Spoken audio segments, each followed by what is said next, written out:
Welcome back, this is Vivian.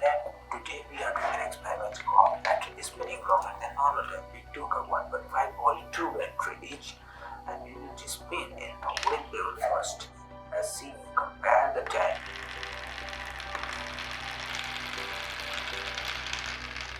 As you can see, it doesn't work longer than normal time.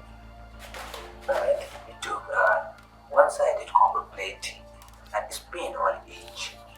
Comparison as in one copper plate and one wooden table.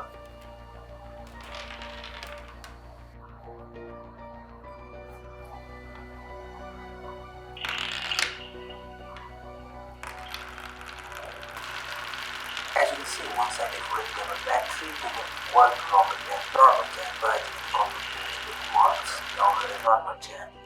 Comment if it worked for you as well. If you do any improvement